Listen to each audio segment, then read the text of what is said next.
Hi and welcome back to the channel. My name is Nicole with morningchores.com, and today I'm going to show you how to make your very own beeswax candles.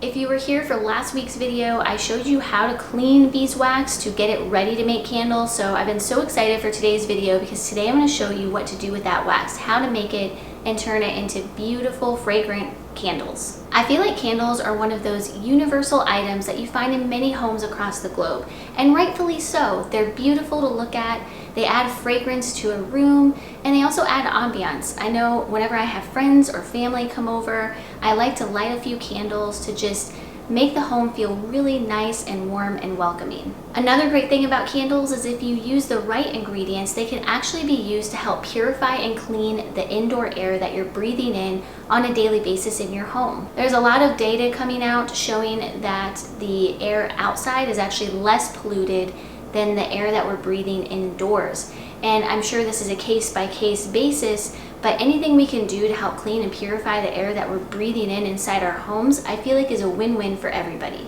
So in today's videos, we're gonna chat a little bit about the ingredients. I'm gonna go through a supply list, and then I'll show you how easy it is to make candles. Some of you might be asking the question, why would I wanna make my own candles when I could just purchase them from the store?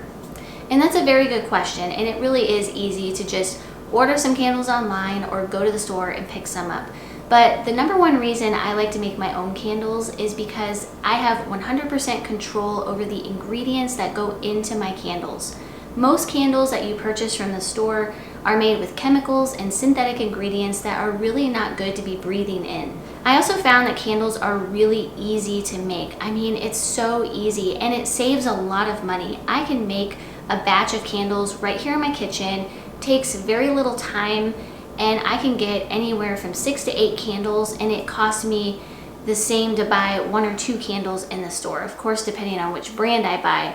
But it saves a lot of money to make my own candles at home. And I also like that I can choose what fragrances I want, and I can choose what containers I want to put my candles in. So I just like having a little bit more of creative control over the product. So let's discuss some of the ingredients. Of course, the main ingredient is wax. And if you saw our video last week, you saw me starting to work with beeswax, and that's what I'm going to show you today. But there's a couple different wax choices. The first choice is paraffin. Paraffin is a synthetic, man-made wax that's made from saturated hydrocarbons. I personally don't like to use paraffin because it's synthetic and it's not really super great to breathe in. Your next option is soy, and there's even some soy coconut blends you can use as well. And I used soy for years. It's a really easy wax to work with. It makes a very easy candle. It burns really nicely. The only thing I noticed with the soy is that the candles don't last very long. They burn through very quickly. But again, I'm trying to stay away from soy. It's not that I have anything against soy, but most of the soy that is used in our products, from food to cosmetics to household items, is genetically modified. It's one of the most heavily pesticide sprayed crops on the planet, and most of it is not organic. So again, when you're using soy wax, if it's not organic, you are getting some of that pesticide residue, and then you're breathing it in when you burn your candle. So I'm trying to kind of veer away from the soy and go into the beeswax. Beeswax, as long as it's 100% pure beeswax, is a clean wax. It's a clean product. It's all natural. The bees make it. I mean, you can't get any more natural than that. And what they're finding is that the beeswax, when it's burning as a candle, it actually cleans the air and purifies it. So I think this is kind of a win-win. Beeswax is a little more finicky to work with, but it's not hard. I think with just some practice, it just gets easier and easier the more I work with it. The second main ingredient in our candle is fragrance, and there's lots of places that you can order candle fragrances from, and we'll talk about supplies and where to get them from here in a minute. But again, a lot of the fragrances that you purchase for candle making are synthetic. So there are some companies out there offering a little bit more natural options, but I have found that I personally like to use pure essential oils. This again gives me the most natural fragrance I can possibly get. Now I have noticed that with the essential oils, the candles are not as potent in fragrance as, let's say, the synthetic fragrance candles that you purchase in the store. And I think it's because they're making those fragrances in such a way so that it puts off more scent. Whereas the essential oil, it's more natural. It's not going to put off as much scent as something that's man-made. So you just have to keep that in mind. It really depends on personal preference, but today's candle is made with pure food-grade essential oils. Our ingredient supply list includes, of course, our beeswax,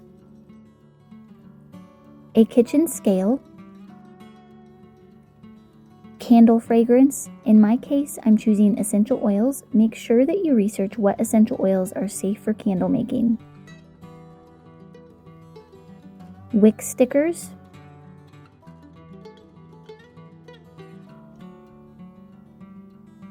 wicks, wick bars. I will talk more about the use of these later in the video. A fire-safe container such as metal or glass. A large glass measuring cup with a pour spout. A spatula. And lastly, a candy thermometer.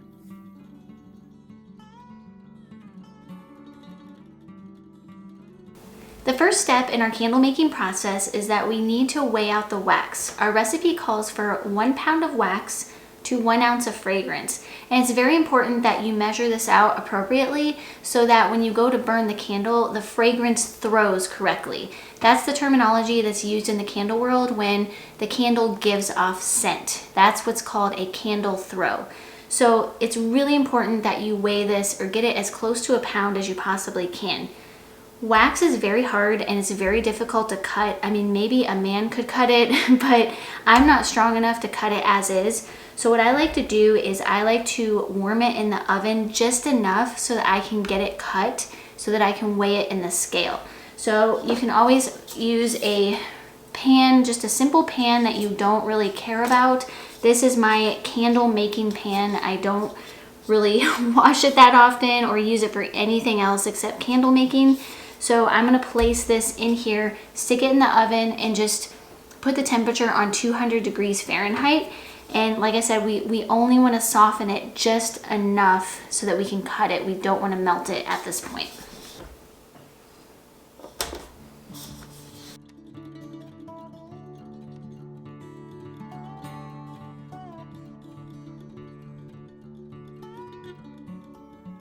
It took about 45 minutes to soften the wax so that I could cut it.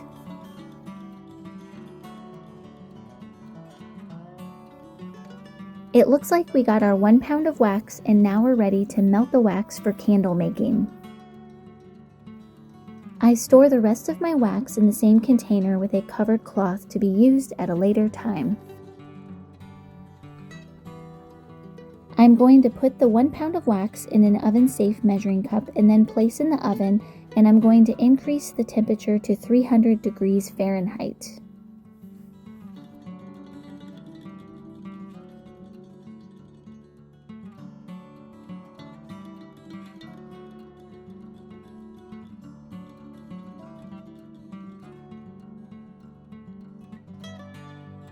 While the wax continues to melt, I'm going to place my candle containers on a cookie sheet to be warmed before pouring the wax into them. The wax should be around 200 degrees Fahrenheit before pulling it out of the oven. Mine is definitely ready to be pulled out. Now I'm going to place my containers in the oven to warm them and turn the heat off. This is an important step, so don't skip. Pouring hot wax into a cold container can encourage cracking during the cooling process, so you want to make sure everything is really warm before you pour the wax into the container. The wax needs to cool to 175 degrees Fahrenheit before adding the fragrance. In the meantime, I'm going to go ahead and measure our 1 ounce of fragrance and set it aside.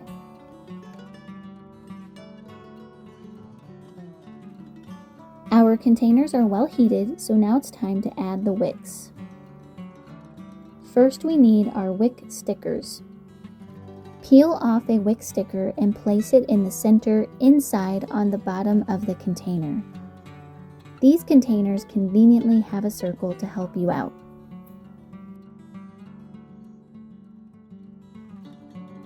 Peel off the top sticker.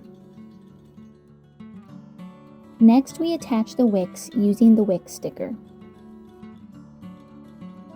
It's important to choose the right size wick for the size of container. I will link a helpful chart below. Next, we attach the wicks using the wick sticker. Place the metal circle on top of the wick sticker and press down firmly.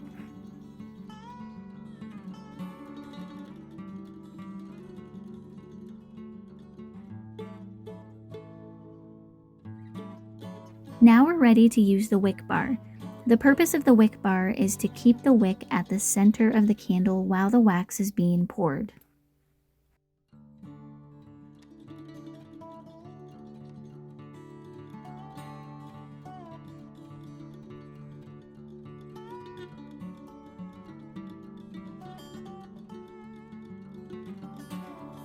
Our wax has reached 175 degrees Fahrenheit, so now we can add the fragrance. Add slowly while gently stirring, making sure that the fragrance is well incorporated. Slowly pour the wax into the container, leaving about ½ inch at the top. Leave the candles to cool in a warm, undisturbed place.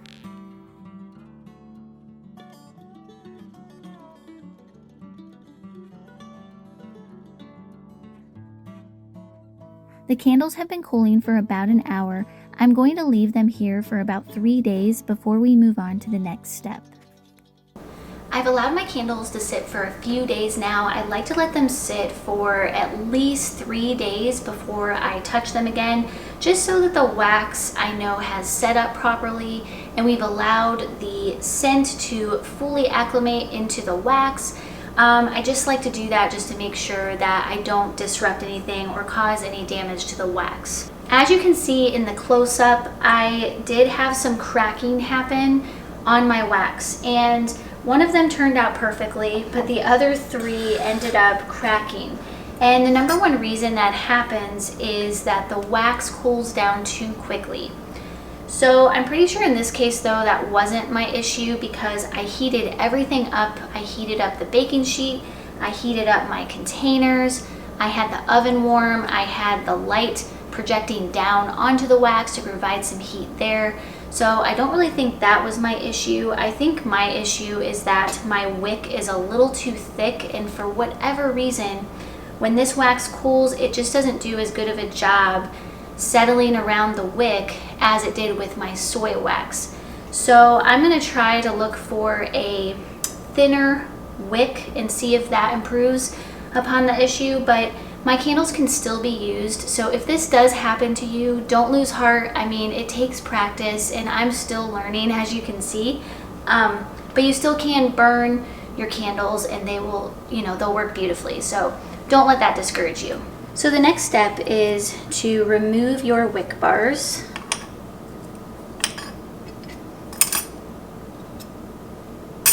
Now we're going to trim our wick, and I like to trim the wick so that it's about 1 inch above the wax.